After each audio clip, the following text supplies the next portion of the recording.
Open Hello. camera, bro. Yan. Oh, bro, magandang gabi. Para lang si Ruben, oh. Una sa lahat, magandang gabi. From Palawan, Iloilo, Palawan, bro. Happy birthday pala kay brother John Ray. Marami pa sana birthday ang namatay. Bro, anong ko lang, bro? Meron kasi kung talakayan sa social media. Ang INC. Tapos yung tanong ko ay, di sinasabi sa Biblia na malayong silangan. May binabanggit ba doon na maraming pulo na sa malayong silangan? Yung Kasi ang malayong binabanggit di ba doon na Israel? yung malayong silangan, bro, wala naman nakalagay doon mga pulo ng dagat yun eh. Iba Wala. rin yung talata na may mga pulo ng dagat. Kaso nga lang sa Biblia, yung mga pulo ng dagat, hindi tumutukoy sa Pilipinas yon. Basahin ko ha. Sige Ito. po, sige, parang Sabi sa Esther 10:1, ganito. Yan. Esther 10:1, ito ang sinasabi. At ang Haring Aswero ay nag-atang ng buwis sa lupain at sa mga pulo ng dagat. Ayan o. Si Haring Aswero ay nag-atang ng buwis sa lupain at sa mga pulo ng dagat. O yan ba Pilipinas? Dahil mga pulo ng dagat. Yan Pilipinas. Yan ay lugar ni Hari Aswero. Pero tinatawag ng mga pulo ng dagat. Bakit mga pulo ng dagat? Magandang balita Biblia, anong sabi dyan? Pinagbuwis ni Haring Xerxes ang mga lupain at ang maliliit na pulo na kanyang nasasakupan. So hindi Pilipinas, bro.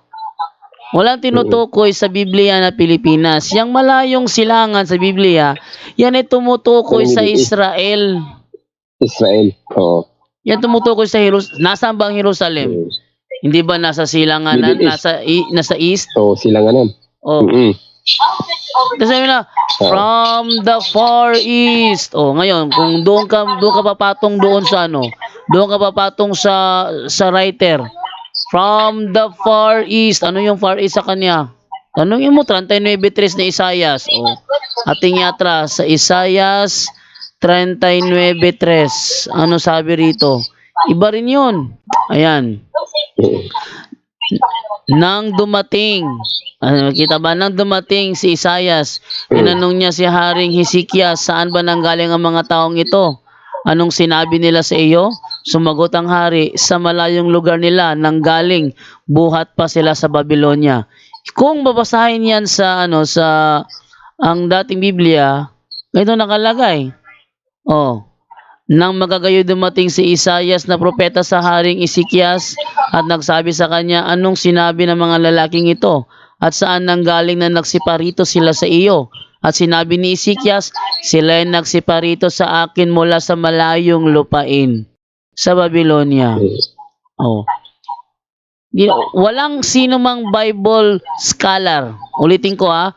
Walang sino mang Bible scholar ang nagsasabi na ang malayong silangan sa Biblia is referring sa Pilipinas.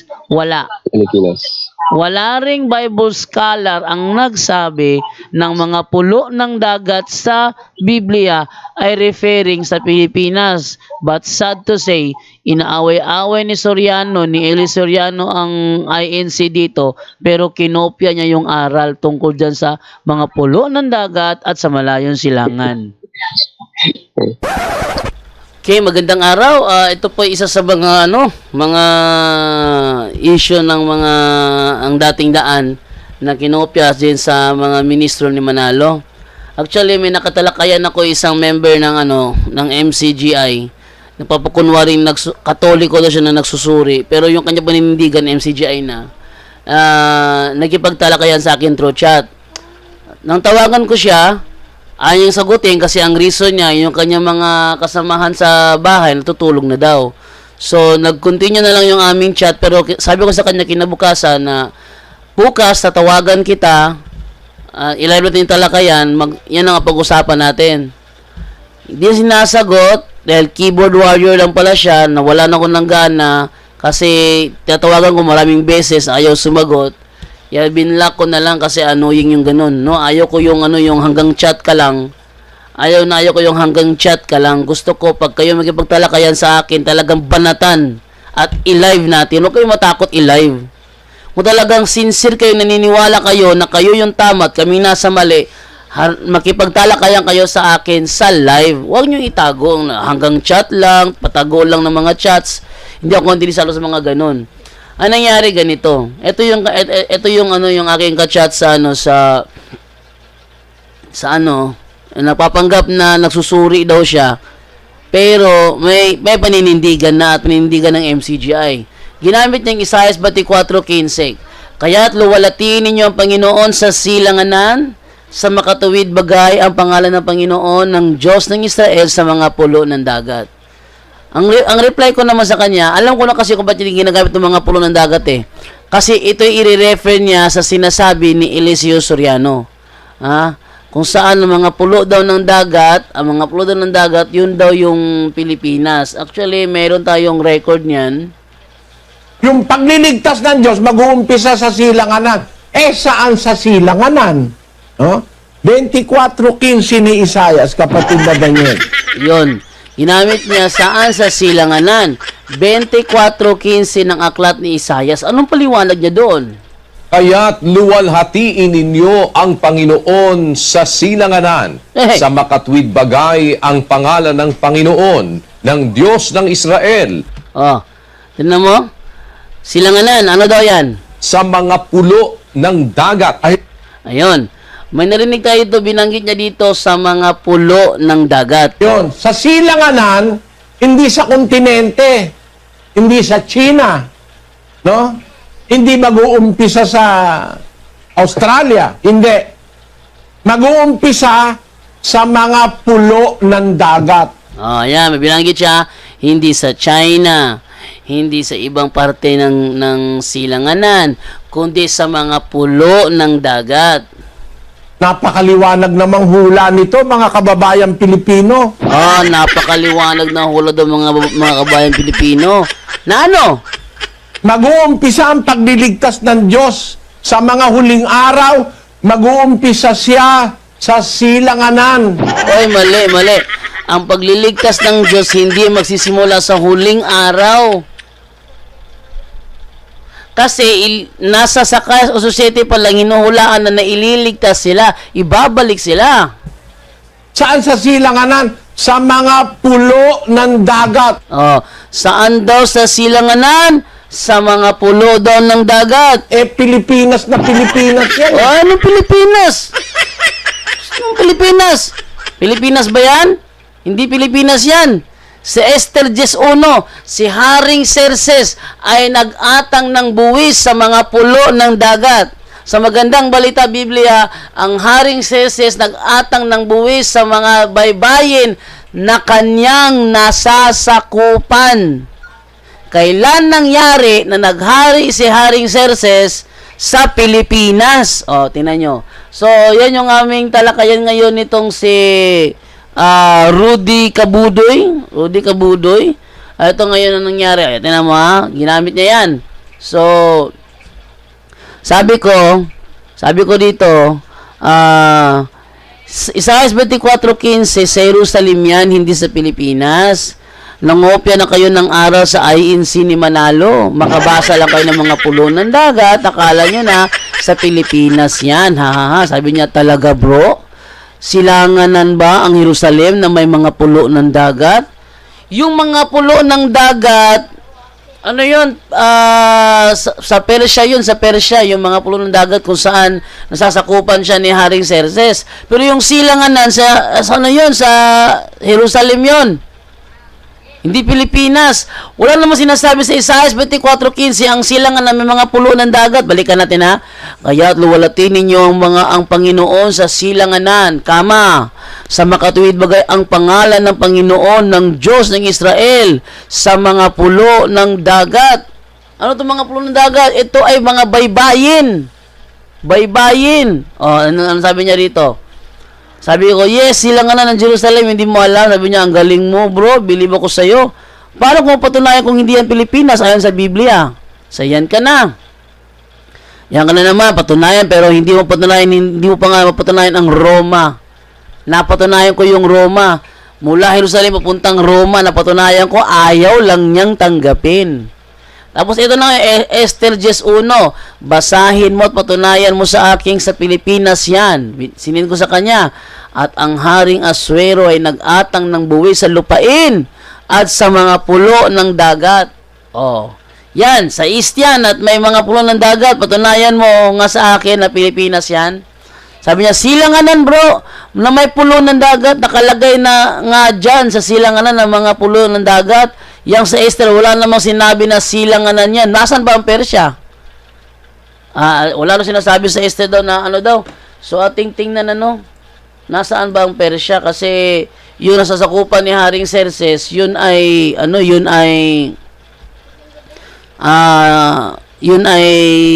ang Persya. So alamin natin ngayon kung nasaan ang Persya. Okay. At ating buksan dito sa sa ating Google natin. Ayan. No? Yan. Ating tingnan dito ha. Ating buksan yung ating ChatGPT para madali. Ayan. Ating buksan sa ChatGPT ha. Where is Persia located? Where is Persia located? Kasi yung Persia, ito yung nasasakupan ni Haring Xerxes. Tanungin natin. Ano sabi? Ano daw? Persia is the historical name for what is now modern day Iran. It is located in Western Asia, bordered by several countries. Itong Asia, nasaan ang Asia? Nasa kanluran? Is Asia in the West? Is Asia in the West or in the East? Ano sagot? Asia is generally considered to be in the East relative to Europe and North America. It is the largest and most populous continent located primarily in the Eastern and Northern Hemisphere. The concept of East and West is largely based on the Eurocentric view of the world, where Europe is considered the center. Hence, Asia, particularly East Asia, is referred to as the Far East. While Europe considered as the West, ano daw yung Far East? Asia. Sinabi bang Pilipinas? Hindi. Nasaan ang Persya? Yung nasasakupan ng ni Haring Xerxes, kung saan nag-atang siya ng buwis sa mga pulo ng dagat, yun ay nasa Persya. Ano yung Persya? Yun ang modern day Iran. Nasa ng modern day Iran? Nasa Western Asia. Nasaan ang Asia? Nasa East. Ang Asia ang tinatawag na Far East. Tapos lolokohin tayo nitong mga dating daan? Higipaglokohan ng dating daan? Bistado kayo sa akin. Kaya nga ayaw magipagtalakayan ng dating daan sa topic na yung mga pulo ng dagat ay Pilipinas. Takot sila magipagtalakayan sa akin dyan. Gibang-giba. Mga pulo ng dagat, Pilipinas, silanganan, Pilipinas. Ano ba naman? Sinong Bible scholar nagsabi na yung Isaiah 24:15 is referring to Pilipinas? Silanganan, nasaan ng Persya? Silanganan, nasa mga pulo ng dagat, nasa silanganan. Ano na, Pilipinas ba yun? Hindi. Yun ay ang baybaying nasasakupan ni Haring Xerxes. Nag-atang siya ng buwis. Ngayon, kung sasabihin nila niya ng Pilipinas, kailan nangyari in history na ang Pilipinas nag-atang ng buwis nagbigay ng buwis kay Haring Xerxes? Kailan nangyari yun? At kailan nangyari na ang Pilipinas naging under sa pamamahala ng Persya o ng Iran? Tanyo? Kalokohan talaga itong si Eliseo Soriano, Yung mga turo niya, pangungopya na, pinagloloko pa ang mga tao. Maring scholar nagsabi na si Manalo ang ibong mandaragit. Oh, wala rin. Walang Bible scholar nagsabi na si Manalo ang ibong mandaragit. Wala rin. Noted bro, noted. Next question, bro. Next question, di ba, parating na yung, yung All Saints Day. Meron ba tayong mababasa na history or sa sa doktrina o di ka sa ritual natin sa Katoliko at saka sa Biblia yung pag celebrate ng All Saints Day, yung araw ng mga patay? Ikaw muna mauna ba na, John Ray?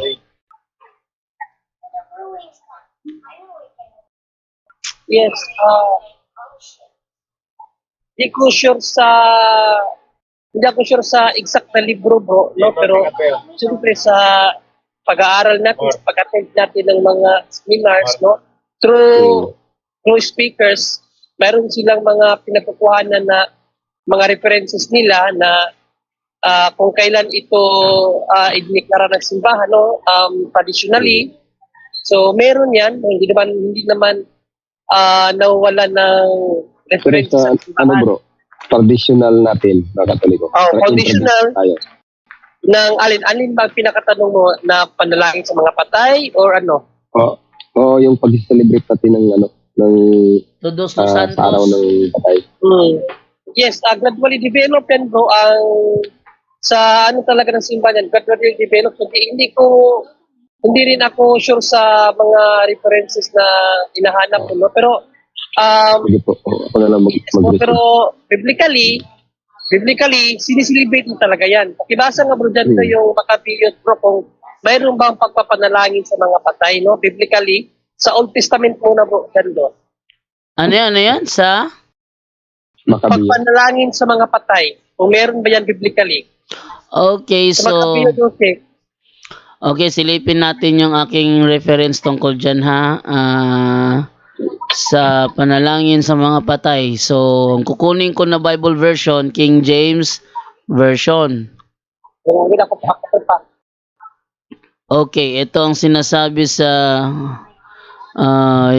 King James Version. Wait lang, ha. Saan ko ba nilagay yun? King James Version 1611. Ito. Okay. And then, yan. Yan ay 1611 King James Version. 1611 King James Version. Sabi dyan sa 2 Maccabees chapter 12 verse 43, 44. Sabi ganito, King James Version, ikalawang Makabeyo, kapitulo 12, 44, ang sabi ganito, for if he had not hoped that they that were slain should have risen again, it had been superfluous and vain to pray for the dead. And also in that he perceived that there was great favor laid up for those that died godly. It was unholy and good thought, whereupon he made a reconciliation for the dead, that they might be delivered from sin. Yan. So biblically, bro, meron talagang pagpapanalangin sa mga patay. No, in general yan. So isa yan sa tiningnan, no, ng simbahan na hindi mali manalangin sa mga patay, din sa mga saints. Meron ba? Sa magandang balita, dyan do, yung Hebrews 12, 22 to 24. Hebrews 12? 22 to 24 sa magandang balita. Okay, magandang balita. Hebreo 12, 20? 22 hanggang 24. Etong sinasabi.